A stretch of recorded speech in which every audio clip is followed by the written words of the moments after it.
Hippocrates, the father of medicine 2,500 years ago, said all disease begins in the gut. And I paraphrase him, all death begins in the gut. So as the wall of the gut begins to break down, all the things that we associate with getting old, including brain fog, including dementia, Alzheimer's, Parkinson, happen. And the guy was right. The good news is that it's fixable. This is StRest. I'm Kerstin Lindquist, health coach, author, and Emmy award-winning TV host. I've committed to helping people reduce stress through impressive health science, attainable mindset change, and biblical truth. Let's have a real conversation with zero judgment and endless solutions that you can use. You aren't alone. You can do this. Let me help you reduce stress and make room for rest. Dr. Stephen Gundry is the director of the International Heart and Lung Institute in Palm Springs, California. He's also the founder and director of the Center for Restorative Medicine in Palm Springs and Santa Barbara. After a distinguished surgical career, Dr. Gundry changed his focus to curing modern diseases via dietary changes. He is the author of now 9 books. His newest one is called The Gut-Brain Paradox. In this episode, we cover so much. We talk about leaky gut, hormones and how they are in our gut as well. Vitamin D, wait till you hear how much you should be taking. Pre and probiotics, we talk about GLP-1s and his take on those. Protein, seed oils, what's going on with everything that's being sprayed with our food. Also, the best wine, if you're a wine drinker. And this is a good one, why maybe you should be walking against gravity with your dog. It's time for Dr. Stephen Gundry. I'm so happy to have you here. Dr. Gundry and I met on QVC, and it's so good to have you in a different space here, Doctor. Thanks for being here. Well, thanks for having me. I should hold up a Gundry MD product just so we feel at home. We feel better. Vital Reds. Yay, we love Vital Reds. Shameless plug. Oh, not shameless at all. You know, that's one of the things I wanted to touch on, Doctor. I felt like for so many years I'd stand next to you or we'd be on Zoom and we'd be talking on QVC and I would want to say things that QVC did not allow us to say. But that's good. I mean, I think that really stretched you. But tell us, what were some of the, the joys and or the pains of being able to talk through your products on a platform like that? Well, like we talk about, even on QVC, the vetting process for a supplement on QVC is like really jumping through hoops. And I view it to this day as a badge of honor to be able to be on QVC because there's so few supplements that make the grade for QVC. Yeah, it's true. But you do have to be cognizant of claims of, we joke, no, I can't cure cancer and things like that. But if there were no constraints and you could talk about anything that you wanted to, what is your favorite topic to talk about when it comes to health and your products and your books? Well, Hippocrates, the father of medicine 2,500 years ago, said all disease begins in the gut. And I paraphrase him in the current book, The Gut-Brain Paradox, all death begins in the gut. And so as the wall of the gut begins to break down, all the things that we associate with getting old, including brain fog, including dementia, Alzheimer's, Parkinson, happens. And the guy was right. The good news is that it's fixable for most people, particularly if they start early enough. So what does that look like? What does starting early look like? Well, it actually starts with mom with the baby in the womb.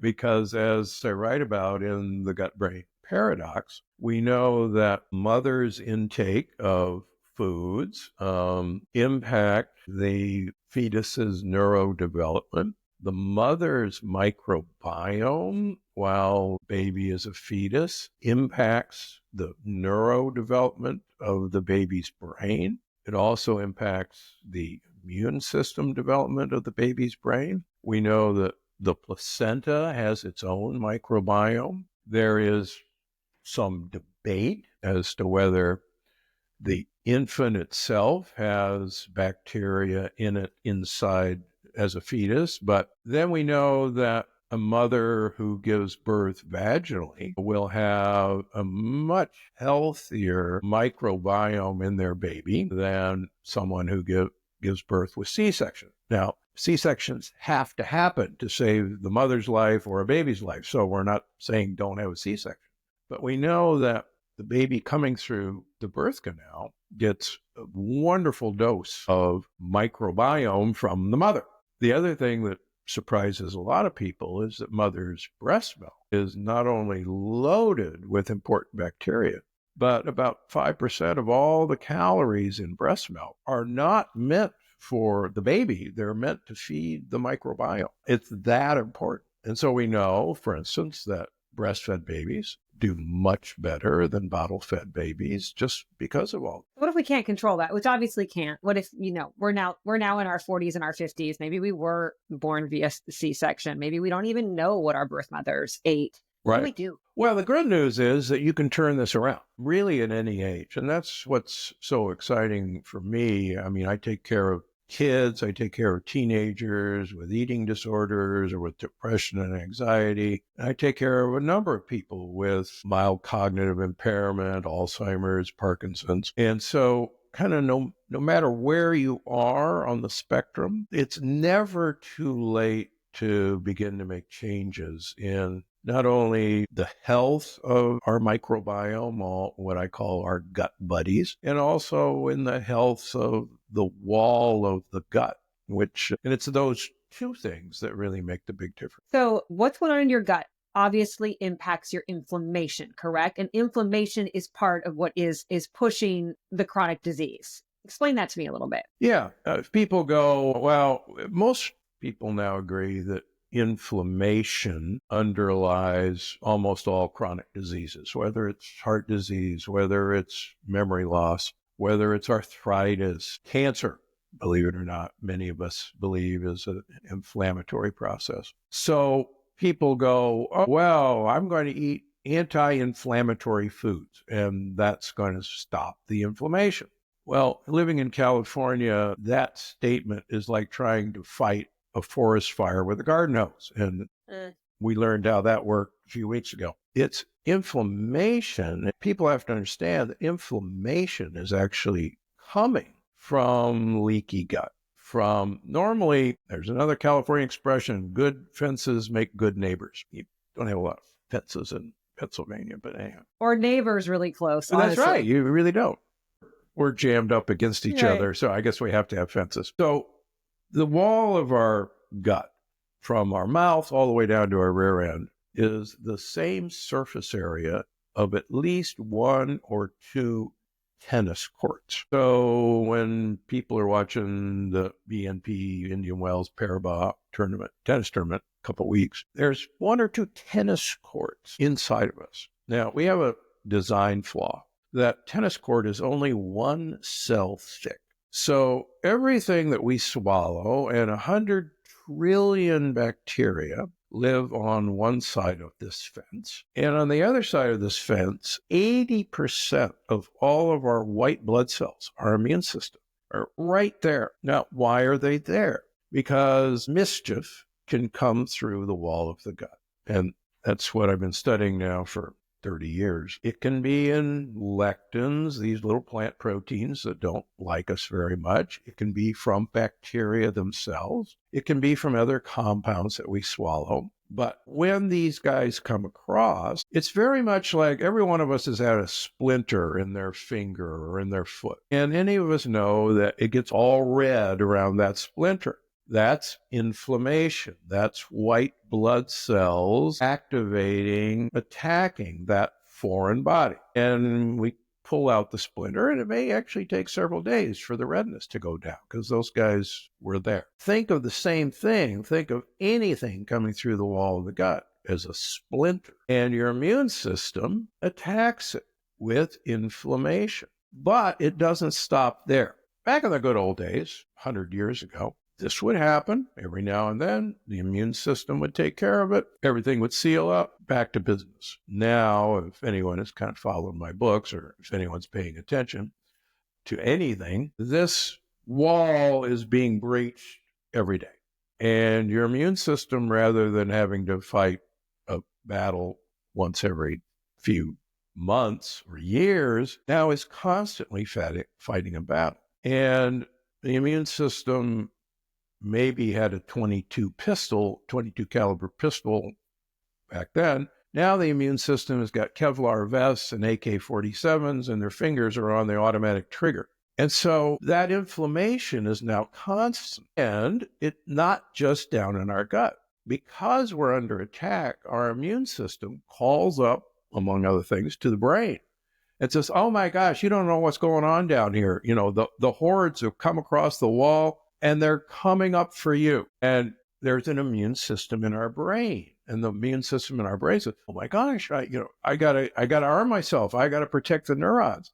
I gotta make sure that the neurons are clustered and protected, and they shouldn't poke their little heads out and talk to other neurons because trouble's on the way.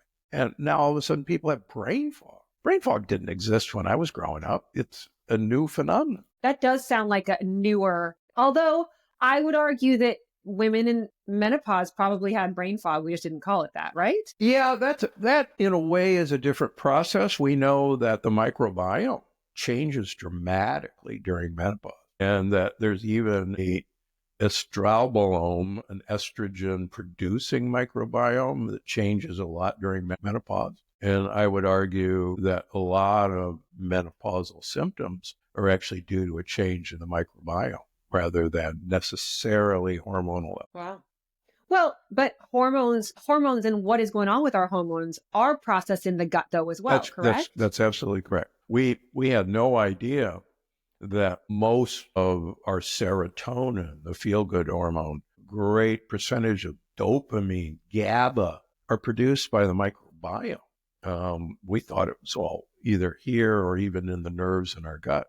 But as the Human Microbiome Project got completed, really just in 2017, we realized that, oh my gosh, there's these 100 trillion organisms down in our gut that we didn't even know they were there, and we had no idea what they were doing. And now we do. How is what's going on in our gut? So first of all, is leaky gut something that we can eradicate, that we can fix easily?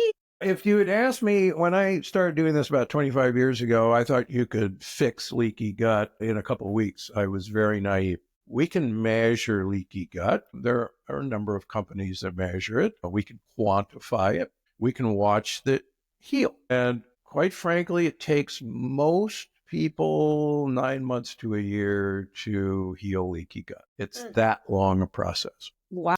And a lot of it is because, again, I'll use a forest fire example. If a forest fire burns down a forest, we could plant all sorts of little seedlings, and it would take 20 or 30 years for that to become, a robust forest ecosystem. And fortunately, we now realize that part of repairing leaky gut is you've got to restore the microbiome that is part and parcel with protecting the wall of the gut, number one, and also sending messages to the immune system that, hey, we're good, we got your back, we can handle anything that this person swallows, and relax. And so now we realize that the rebuilding of that tropical rainforest or forest takes a lot longer than one would have thought.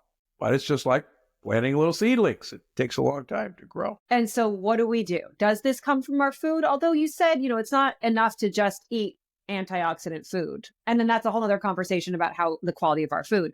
But what do we do to fix that gut? Well, there's simple steps that anybody can take. You and I have talked about this at QVC. First of all, you got to get vitamin D in your system. We are profoundly deficient in vitamin D. Even in my practice in Southern California, where we're always in the sun, 80% of my patients who come through the door are vitamin D deficient in Southern California. Why is that? Well, we're all using sunscreen. We're all wearing hats and clothes and long sleeve shirts because we're so afraid of the sun. But even my golfers who are just, black with tan, they go, I don't need vitamin D. they're vitamin D deficient because once you get a tan, you stop making vitamin D from the sun. Fun fact. So the University of California, San Diego has a huge vitamin D research group say that the average American should take 9,600 international units of vitamin D3 a day. The average American. So that's basically 10,000 international units of D3 a day. Why do that? 3 reasons. Number one, the higher your vitamin D level, the more repair work on this single cell layer, the wall of your gut, gets done. Number one.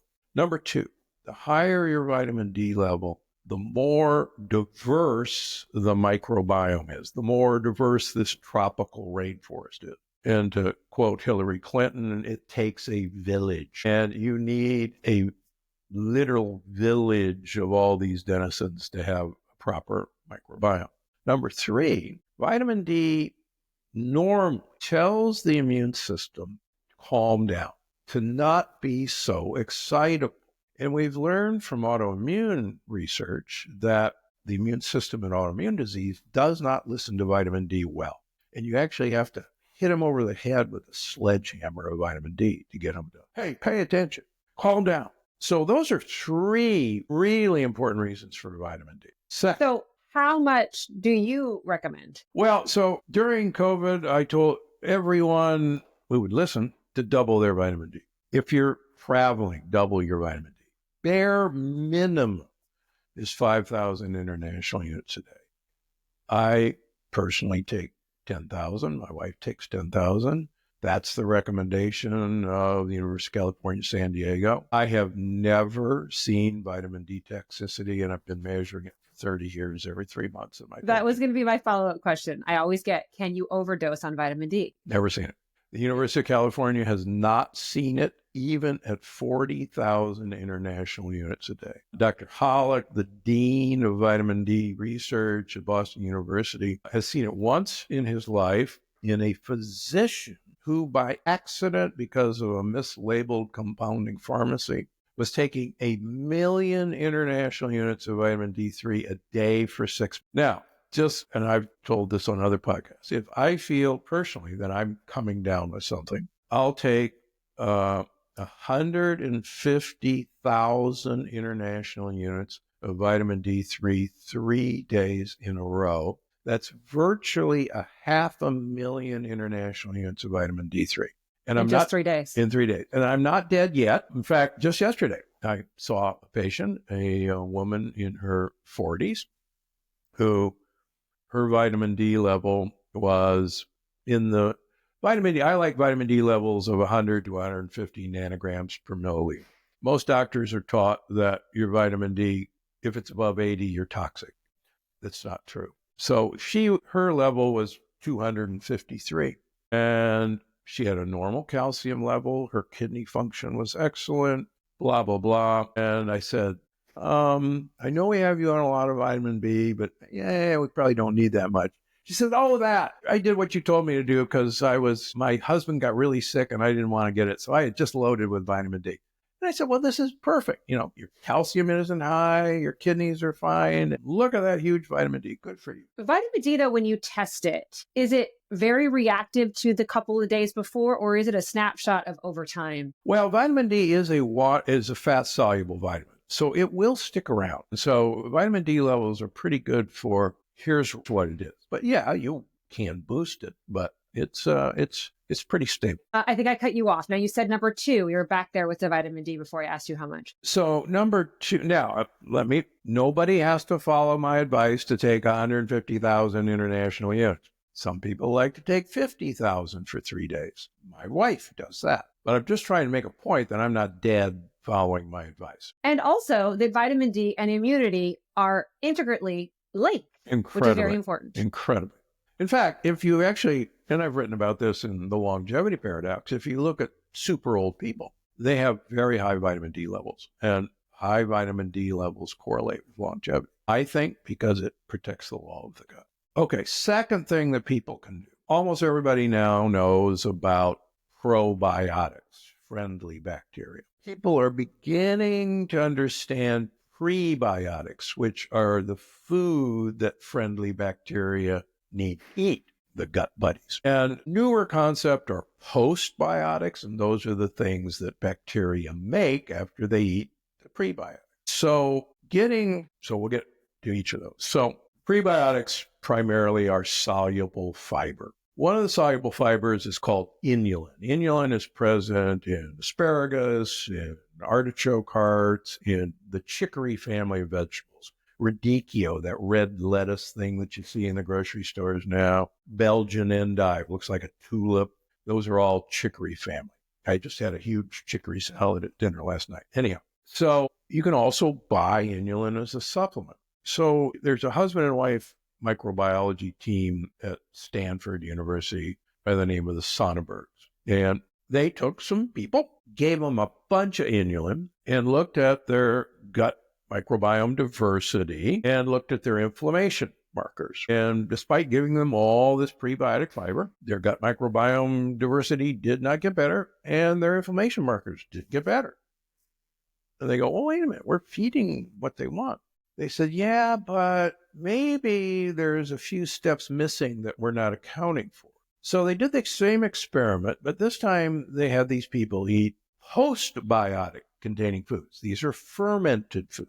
And in this case, they gave them yogurts and kefirs. But they could have used sauerkraut. They could have used vinegar. They could have used kimchi, any fermented food. Kombucha, as long as it was low sugar.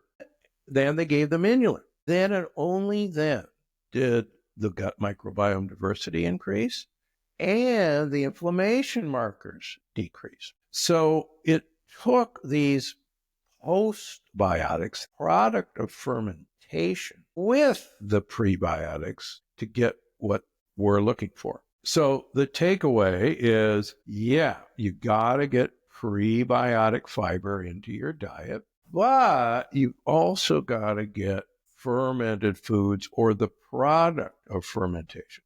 And one of the easiest ways is just start using vinegars. Either take a shot of apple cider vinegar, pour balsamic vinegar into sparkling water. I was actually the father of the fake Coke. Long before TikTok picked it up, I got YouTube videos from 10 years ago about it. That's right. Yeah. And that's an easy way, use it in salads and change out vinegars. I think my wife and I have 10 different vinegars we fiddle with. Have, kefirs, low sugar kefir.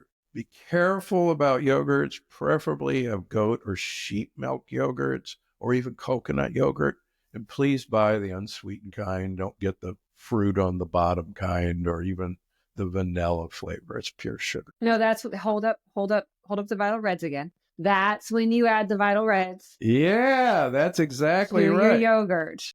And Vital Reds actually has both really great probiotics that survive digestion. Most people don't realize that the bacteria in yogurt never make it past your stomach acid. These guys in here are spore-forming bacteria, and they resist gastric acid and go where they're supposed to go. What about sauerkraut or kombucha, something else that people always think of? Yeah, sauerkraut and kombucha are fine, but Americans never have liked a taste of bitter and sour. It's not part of our culture. A little Japanese kid from day one gets all these bitter fermented foods, and they grow up with it and they have no idea that they shouldn't like it. But Americans really hate bitter things and sour things. So these manufacturers know it, and they know the buzzword kombucha is good for you. It's fermented. So they put tons of sugar. And to cover up the taste. There are low sugar kombuchas. There are low sugar kefirs, but buyer beware. Look at the back and you'll just be shocked how most of these are just sugar bombs. You said goat or sheep's milk yogurt. So do you have a stance then on dairy? Yeah, a couple of stances. First of all, we do food sensitivity testing in most of my patients with autoimmune diseases. And about 80% of my practice now is autoimmune disease who are not getting any better on these biologics, these are transplant drugs, and they want to get off of them or they're just not improving. In fact, I'll tell you a heartwarming story from Monday. I was talking to a young mother who's 42 who has 3 kids. She's from the East Coast. And this was my first time talking to her. My PA had talked to her 6 months ago. She had juvenile rheumatoid arthritis as a teenager and young adult. And she was on methotrexate, potent transplant drug, and also on a number of these drugs like Enbrel. And she had 2 TIAs in her teeth from her, and she had active rheumatoid arthritis. And her 10-year-old son, 2 years ago, I guess had seen me on YouTube and said, Mom, you need to get on the plant paradox. And so she got the book and made an appointment to see us. And she had on these drugs. In 6 months, she was off all of her drugs. Her symptoms were gone. We just checked her rheumatoid arthritis markers, which had been elevated, and they're now negative. She no longer has rheumatoid arthritis, on no meds. And she says, if my little 10-year-old hadn't seen you, I wouldn't have known. And she said, I can't tell you how miserable I was my entire life. And now she's, a thriving 42-year-old with 3 kids. And I don't know how you thrive as a 42-year-old with 3 kids, but I did it too. But as much as you can. As much as you can. But isn't that, and again, that's literally, people go, well, why do you see people 6 days a week? Why do you get up? You don't have to do that. Well, it's because I get to see, what I would have considered a miracle now. If I didn't hear that story from her, I would figure, well, she's either doing something wrong or I've told her something wrong. But So she went off dairy, meat. So one of Dr. Gundry's best-selling books is The Plant Paradox. His new book that we're talking about today is The Gut-Brain Paradox. Very excited. But so she went off and went completely plant-based, correct? Yeah, well, she avoided certain plants, like The Plant Paradox says. And what I see with most of my autoimmune patients is they really almost all of them react to most forms of dairy, particularly casein A1. A lot of them react away. So that's been educational to me. When we take dairy away from them, they definitely improve. A lot of my autoimmune patients react to eggs, not only the whites of eggs, but also the yolks of eggs. And so we're pretty aggressive at taking eggs away from these folks. Now, the good news is most of these folks, and I write about it in The Gut-Brain Paradox, most of these folks can tolerate fermented goat and sheep dairy by yogurts or cheeses, particularly raw goat or sheep cheeses. These have casein A2, which is far less mischievous than the casein A1 in our milk. And the fermentation process eliminates this mischievous sugar molecule that's in dairy, that's in beef, lamb, and pork, called Nu5GC, which is very inflammatory. But fermentation removes that molecule. So if you suspect that you have, degraded gut barrier integrity or leaky gut or something's going on, do you recommend trying that type of elimination diet and getting rid of that? Yes. Yeah, absolutely. Like I tell anyone who will listen, look, I can repair the wall of your gut. And, I could be happy to sell you several supplements that are really good at that. But if you keep swallowing razor blades, you'll tear it right back open. And it's interesting. We check leaky gut on my patients about every 3 months. And it takes 9 months to a year to solidify it.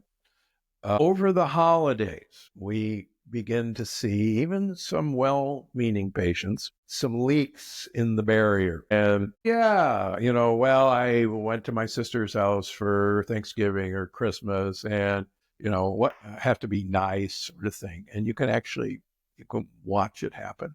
Darn it. So this is the hardest part, doctor, and I'm sure it has been for you, is people know what to do. They listen to you, they read your books, they watch your podcast, they see you on QVC, but then they have a really hard time doing it when it comes to what you're putting in your mouth. And something that you talk about in your book, it all makes sense. Your gut is actually influencing your brain and making those decisions. How do we fix that? Because if you can't fix your gut unless you clean up your diet, but you can't clean up your diet because your gut is telling you what to eat. That's the $64,000 question. The good news is your cravings are not because you're a bad person, that you're a weak-willed person.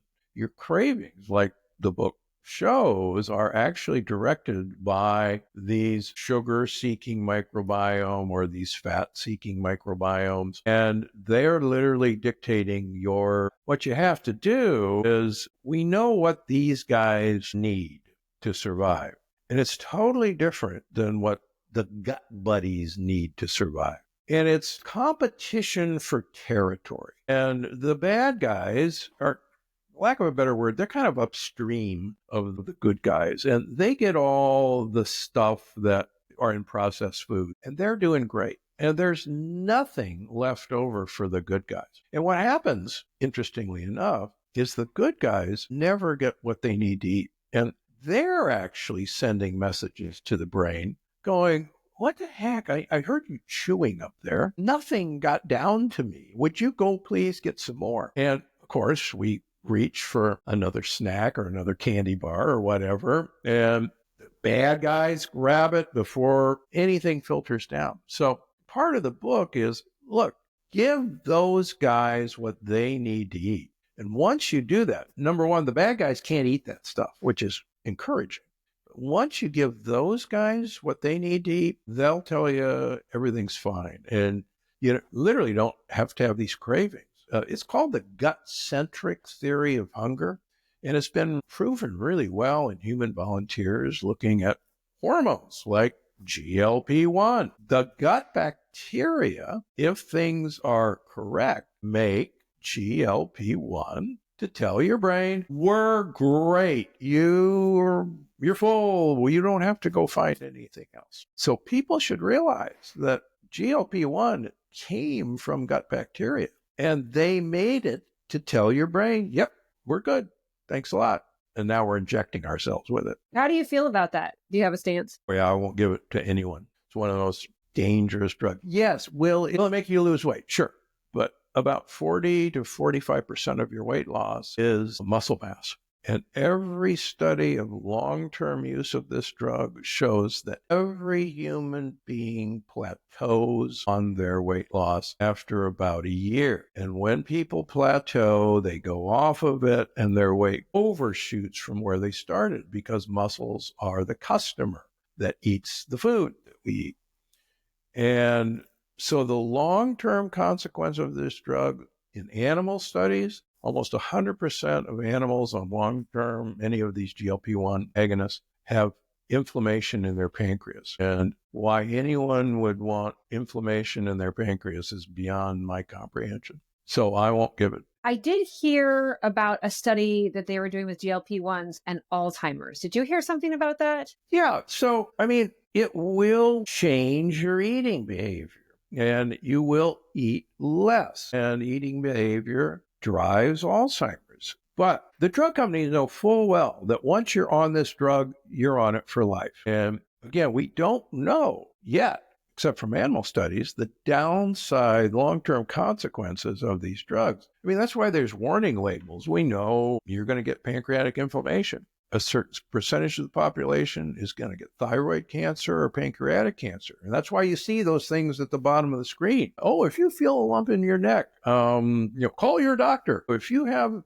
pain in your stomach, call your doctor. I've had a couple of my patients who their physician put them on it, lost their gallbladders already. Buyer beware. So back to, we feed the good guys first. Yeah. So the bad guys can't even be hungry. So what is it? I know that in your book, The Gut-Brain Paradox, you do put shopping lists and recipe ideas. Where do we start? Again, first thing, get your vitamin D up. Makes a huge amount of difference. Number 2, eat prebiotic fiber. Now, you can take fiber capsules. People go, I get all bloated when I eat prebiotic fiber. One fun trick is psyllium seed powder, psyllium husk powder. Feeds good gut bacteria, but you don't produce gas from it. Try to get the chicory family of vegetables into your diet. Radicchio is available almost in every grocery store now. Even the regular Trader Joe's carries Belgian endive. And Belgian endive is easy to use. I use it as a dipping chip for guacamole. Oh, I love it. Yeah, it works great. And please buy the guacamole without tomatoes. Anyone knows that there is no tomatoes in guacamole, except at Mexican-American restaurants where it doesn't exist in an actual guacamole recipe. Yeah, that's what else? I know you talk a lot about things like what oils to cook in. And also, I just listened to your podcast and you were talking about oatmeal and alternatives to oatmeal. I would love to touch on that if you can. But what about protein? Because we hear so much about protein and trying to get protein in. Where does that come into play with the gut-brain paradox? So I just had Dr. Walter Longo, who's the head of longevity at USC, on my podcast. He and I have become friends through the years, and I do shout out to him in all my books. He's the father of the fasting mimicking diet, where you basically eat 900 calories of plant-based food 5 days in a row for a month. And animal and human studies literally show it's the equivalent of following a calorie-restricted diet for that entire month. And I talk about it in the Plant Paradox and several of my other books, and I have a fasting mimicking program. He is, and I, and the head of nutrition at Stanford, Christopher Gardner, are the naysayers of the protein movement. Christopher Gardner would tell you that, number one, eating any diet, you will get twice the amount of protein that you actually need. Any diet.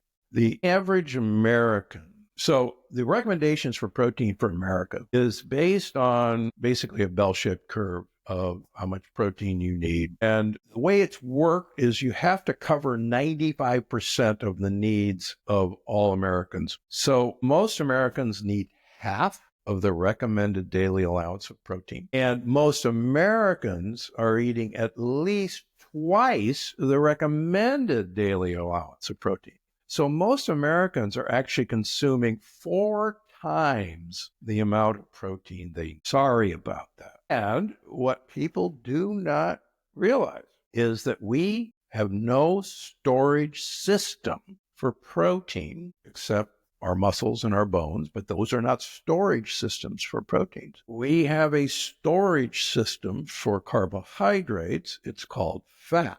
And 82% of the protein we eat is converted into sugar, where we can either burn it as fuel or we store it as fat. And protein powders is instantly absorbable protein. Think about it. When our great-grandparents had a steak, that protein had to be broken down and digested. And that protein, it took about 30% of the calories in a steak is lost in energy to digestion. It's really hard to break protein into amino acids to absorb it. Now, all these companies have basically done the pre-digestion for us. And so the idea of consuming a protein powder is like Kellogg's Corn Flakes was advertised as the world's first pre-digested food. Honest, that was its claim to fame. That's what they used to call themselves? Yeah. The Wow. world's first pre-digested food. The last thing you want to do is consume things that rapidly hit your bloodstream. And then, okay, all that protein goes in your bloodstream. Okay, what do I do with it? The muscles go, we don't need anything. Thanks a lot. We'll store it as fat. And so we are over-proteinized. And Wow. yeah, sorry about that. I grew up in Omaha, Nebraska. At that time, it was the largest stockyards in America. I have nothing against beef. I have no beef with them, but we just over-proteinized in this country. So what about when we do look at, and I know you deal a lot with patients who have Alzheimer's and Parkinson's and dementia, and we look at a diet for that. If you listen to Dr. Dale Bredesen and things like that, it is a ketogenic diet. Yes. That seems to be heavy on the meat side. No, not at all. Dale and I have become very good friends, trained his daughter, who's a nutritionist now up in the Bay Area. And we agree that a ketogenic diet, he calls it keto flex diet. I'm a little more aggressive, but he and I really want people to do intermittent fasting. Yes. I like people to stay in ketosis longer than he does, but he takes away people's sweet potatoes and I occasionally let them have it. But neither of us are meat-centric in our program. Very interesting. I think people hear keto and they think, I'm having bacon all the time. Yeah, no, that's not what either of us espouse. Fantastic. Okay, so what about, just touch real quickly on like the seed oils and the oils that we're supposed to be using? Well, I'm famous for the expression, the only purpose of food is to get olive oil into your mouth.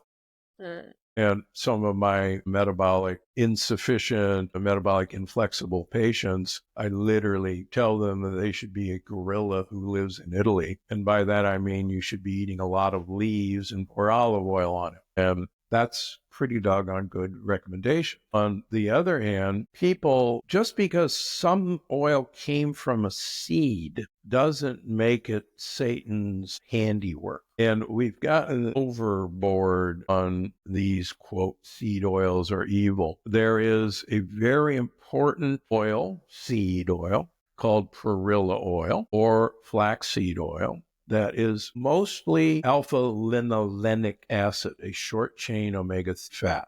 People hear omega-3 and they think of fish oil. Fish oil is long-chain omega-3 fats. But there's really good human data in the Lionheart diet trial in heart disease using rapeseed oil, which is canola oil, which has a lot of alpha-linolenic acid in it, and really preventing heart disease in people with known heart disease. There are really good animal studies, and in my clinic, we see putting people on perilla oil as their oil of choice for cooking, for salad dressing, really decrease the amount of bacterial particles coming across the wall of their guts. Remarkable. And perilla oil is a seed oil. It's from the perilla plant. It's the number one used oil in Korea and China. Can I find that in my grocery store? Not so much in your grocery store. Any Asian market will have it, and you can go to Amazon and find it. Is that something, not that we should be baking a whole lot of things, but is that something you can use in all types of food? You can use it in all types of food. And some of my patients who have really leaky guts and a lot of these bacterial particles, which are called LPSs, we take away really all of their fats except perilla oil, and have seen just some remarkable turnarounds. And I don't make perilla oil, so I don't have a shameless plug for it. No affiliation. Maybe that's what's next. Is there a role of chemicals that we're ingesting, but we are around and in our home that have any of these impact on that gut-brain paradox? Yes, huge. And I've called them the 7 deadly disruptors in my previous books. And one of the things that's really impressive is the role glyphosate, which is the active ingredient in Roundup, has not only on killing off our good microbiome, our feel-good microbiome, the serotonin-making microbiome is killed by Roundup. It's really good at causing leaky gut. It's really good at causing leaky brain and causing neuroinflammation. And it's in everything. It's in all of our conventional crops, in all of our wheat, all our oats, even organic oats have glyphosate, all of our barley, all of our rye, all of our corn. 95% of corn is genetically modified and treated with Roundup. So it's in our soil, it's sprayed at our schools, it's sprayed on our golf courses, and it's a real factor. What's really interesting, a lot of my autoimmune patients who, let's say, resolve their rheumatoid arthritis, like this lady we talked about, they'll go on vacation over in Europe. And I've taken away their breads and, their corn, and they go over to Europe and they can't help themselves. Have a croissant or a baguette or a pizza, and they do not react. Their joints don't flare. Their psoriasis doesn't come back. And they go, oh, Dr. Gundry's cured me. I can have this stuff again. Yay! And they come back here and they have our bread or, our pizza. And within 2 or 3 weeks, they flare. And I go, what the heck? I thought you cured me. No, we removed glyphosate from you. They don't have it much over there. And the EU so far has been pretty adamant about keeping glyphosate out of Europe. Bayer now owns Monsanto, and Bayer is the largest drug company in Europe who gives lovely grants to the EU Parliament. And I'm a little worried that it's a matter of time before Roundup will be more widely used. Speaking of that, so how do you feel then about what's going on in our government now and then the new regime? How do you feel that's going to impact our health and what you do? Well, again, I don't consciously, any grain products in the United States. Even a lot of California wines have glyphosate. So I drink mostly French and Italian wines or biodynamic wines. And there are some good organic and biodynamic wine producers in the United States now. You have to look for them. And I'll give a plug to one. So Steve Beckman from Beckman Vineyards in Santa Barbara. Literally writing it down. Literally, and it does all biodynamic wines. And Beckman Vineyards, great place. And I have no affiliation. You can trust their wines. So that's one thing. What's going to happen with the new administration? Talk is cheap. The problem I see is, remember, Congress is basically paid by big food, big petrochemical, big agriculture, and big medicine. That's where they get all of their funds, and they have to run for re-election every 2 years. And the bottom line may be harder to make behavior. I think it has to come from the individual. In one of my books, I mentioned a very interesting study. So arsenic used to be used as a coloring agent in chicken to make the chicken meat look pink, literally, quite legal. Yeah, you fed arsenic to chickens. And when it was realized how dangerous arsenic was, when we could test it as a heavy metal, the state of Maryland banned arsenic from chicken feed. The state of Maryland, when they voted on it, thanks to a generous grant from the Monsanto Corporation, all arsenic in chicken feed was banned except the one made by Monsanto. Isn't that interesting? Oh, goodness. So we'll see. Time will tell. Are there any, doctor, non-negotiable health practices that you have? You know, whether you are a cold plunge fan or a sauna, or you protect 8 hours of sleep. What are some of your non-negotiables? Well, and I've gotten some pushback. I have seen, unfortunately, not a number, but several patients going from a hot sauna to a cold plunge develop ventricular tachycardia or atrial fibrillation. That's the wrong direction, isn't it? Wouldn't, if you were going to do it, go cold to hot? Either way. I mean, it'll do either way. I've certainly seen people hop into their hot tub and collapse. So the thing we have to realize is none of these super old people around the world that I spend time studying, none of them are cold plunging. There are some sauna users, absolutely. But as I wrote in the Plant Paradox, hey, I grew up in northern United States, and it's cold in the winter. And we didn't think twice about, quite honestly, going out 20 degrees below zero. You had to. And it's not a surprise to me that people move to Arizona or Palm Springs because it's hot in the summer. And so we practice those exposures in normal everyday life. And that's what these super old people did. Nobody has a ice plunge in Sardinia, as far as I know. So there's a lot easier ways to finesse this, is I guess what I'm saying. But for you, so what else? Exercise? Yeah, so first of all, you got to get a dog. I write prescriptions for dogs. That's great. And I have actually had a number of people, number one, bring their dogs to the office to show me. And some of them have actually framed the prescription. And they said, this is the only prescription the doctor ever gave me that was actually for my health. Best one. Yeah. And, get a rescue. We always we have 4 dogs. 2 of them are always rescues. And, you'll save their life and they'll save your life. And the great thing about dogs is they make you go out twice a day, whether you want to or not. Mm-hmm. Walk against gravity whenever possible. Find hills. Believe it or not, walking down a hill is every bit as good for you as walking up a hill. Yeah, wow. Same way with a building. Go ahead, take the elevator up, but then walk down, and you'll actually get the same benefit. Cool study out of Austria years ago. I love that. What about supplements? Your most recommended, or the ones that you take for you? Well, I take about 80 supplements in the morning and another 60 or 70 at night. So, I'm a nut. But, I used to think that supplements made expensive urine, and they don't.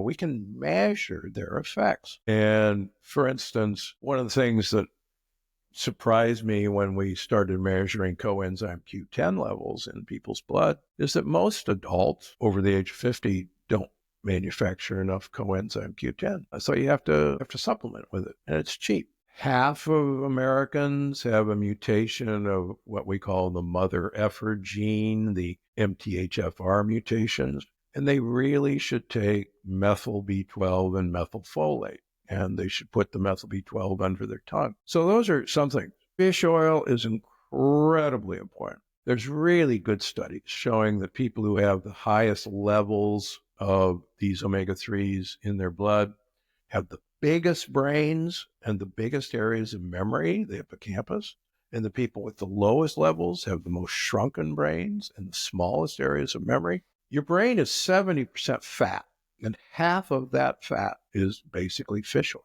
So when mom said, fish is brain food, she was right. She didn't know why, but now we know why. Great. So omega-3s, your D for sure, the methylated that you were just talking about. I would also add all of Dr. Gundry's supplements, which we know you can find on QVC and elsewhere as well, are going to have these key pieces. Last question I ask everybody, what's one thing somebody can do today to help reduce their stress, doctor? Get a dog. I sound like a broken record, but it's just amazing how get a cat. I had a cat in medical school. It's obviously impossible to have a dog in medical school if you're single. And get a bird. I don't care, but get an animal companion. But the great thing about dogs is they make you go out. Yeah. They force you to go out. Yeah, you got to keep moving. And have that relationship. That's a relationship.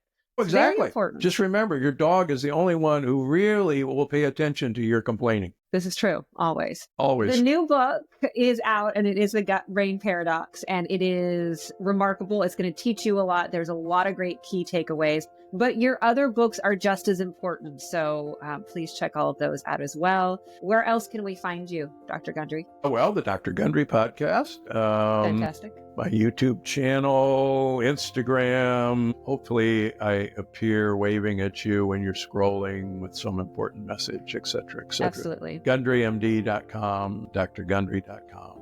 And QVC. And QVC went on QVC. In fact, I think I'm on QVC this weekend. I love that. 1 second. You got a second?